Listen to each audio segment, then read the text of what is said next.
क्या 1000 रुपए का शेयर 50 रुपए के शेयर से छोटी कंपनी का हो सकता है? हाँ, बिल्कुल हो सकता है दोस्तों। क्योंकि किसी कंपनी का साइज़ सिर्फ़ उसके शेयर प्राइस से पता नहीं चलता और यही समझने के लिए मार्केट कैप को समझना बहुत ज़्यादा ज़रूरी है। आज की इस वीडियो में मैं आपको मार्केट कैप इतनी आसान भाषा में समझाऊँगा कि इसके बाद आप किसी भी कंपनी को देखकर सिर्फ़ उसका शेयर प्राइस नहीं, बल्कि उसका उस एक्चुअल मार्केट साइज़ भी समझ पाएँगे। नमस्कार दोस्तों, स्वागत है आपका algo trading with trade experts में। अगर आप शेयर मार्केट को बेसिक से समझना चाहते हैं और बिना किसी कन्फ्यूजन के धीरे-धीरे मार्केट सीखना चाहते हैं, तो आप बिल्कुल सही जगह पर आए हैं।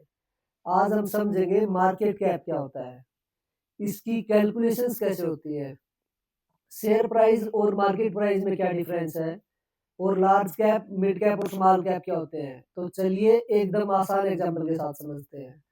मार्केट कैप क्या है? सबसे पहले इसका सिंपल मतलब समझिए। मार्केट कैपिटलाइजेशन यानी मार्केट कैप किसी लिस्टेड कंपनी की मार्केट वैल्यू को समझने का तरीका है। इसका फॉर्मूला है market cap is equal to current share price multiply outstanding shares. Suppose किसी कंपनी का 10 करोड़ शेयर है और एक शेयर का प्राइस 100 है, तो 100 is equal to 10 crore is equal to 1000 crore, यानी उस कंपनी की मार्केट कैप हुई 1000 करोड़। अब सबसे इम्पोर्टेंट बात, मान लीजिए एक कंपनी का शेयर प्राइस है 1000 और दूसरी कंपनी का शेयर प्राइस है 100। क्या 100 शेयर्स वाली कंपनी बड़ी होगी या 1000 वाली? जरूरी नहीं, क्योंकि हमें यह भी देखना पड़ेगा कि दोनों कंपनीज के कितने शेयर्स हैं। For example company A share price 1000, shares 1 CR, market cap value हुई 1000 CR. Company B share price 100, share 20 CR, market cap हुई 2000 सीआर।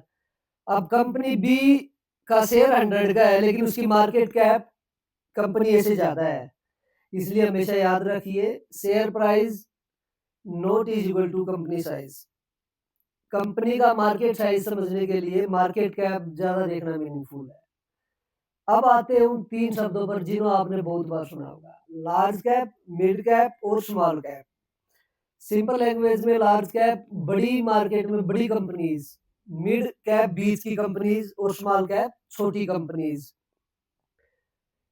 छोटी कंपनीज और बड़ी कंपनीज और मीडियम कंपनीज। लेकिन एक बात हमेशा याद रखना, लार्ज कैप का मतलब रिस्क फ्री नहीं होता, स्मॉल कैप का मतलब गारंटीड हाई प्रॉफिट नहीं होता। ये कैटेगरी मुख्य रूप से कंपनी के साइज को समझने में मदद करता है। अब बिगिनर्स की सबसे बड़ी और कॉमन मिस्टेक क्या होती है वो समझते हैं हम। कोई स्टॉक 50 रुपए का होता है तो बोलते हैं कि भाई ये तो बहुत सस्ता है। कोई स्टॉक 2000 का है तो बोलते हैं ये बहुत महंगा है। लेकिन सिर्फ शेयर प्राइस देखकर ऐसा कैलकुलेशन निकालना गलत है।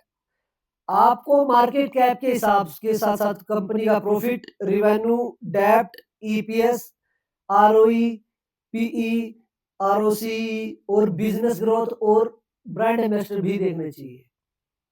क्योंकि मार्केट कैप आपको कंपनी का साइज बताता है, लेकिन यह नहीं बताता कि कंपनी अच्छी इन्वेस्टमेंट है या खराब है। तो दोस्तों, मार्केट कैप को बस इन बातों से याद रखिए, market cap is equal to share price multiply outstanding share. Share price सिर्फ एक शेयर की कीमत बताता है, जबकि मार्केट कैप कंपनी के ओवरऑल मार्केट साइज को समझने में मदद करता है। और लार्ज कैप, मिड कैप और स्मॉल कैप कंपनीज के साइज को ब्रॉडली कैटेगराइज करने में मदद करता है।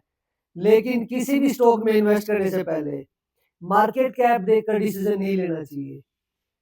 तो दोस्तों, अब अगली बार जब कोई आपसे बोले कि ये शेयर 50 रुपए का है, बहुत सस्ता है, तो तुरंत सलूज प्राइस देखकर फैसला मत करना। पहले पूछना कंपनी की मार्केट कैप कितनी है, क्योंकि शेयर मार्केट में सिर्फ प्राइस देखना ही नहीं, प्राइस के पीछे पूरी कंपनी को समझना बहुत ज़्यादा ज़रूरी है। और अगर आप शेयर मार्केट को इस तरह सिंपल और एजुकेशनल तरीके से समझना चाहते हैं, तो algo trading with trade experts को सब्सक्राइब करना ना भूलें। और अगर आप मार्केट न्यूज़ और एजुकेशनल अपडेट्स के लिए मेरे टेलीग्राम चैनल से जुड़ना चाहते हैं तो नीचे डिस्क्रिप्शन में दिए गए लिंक को आप सब्सक्राइब करके ज्वाइन कर सकते हैं। सीखिए, समझिए और बिना समझे किसी भी मार्केट डिसीजन में जल्दबाजी मत कीजिए। मैं मिलता हूँ आपसे अपनी अगली वीडियो में। जय हिंद, हैप्पी लर्निंग।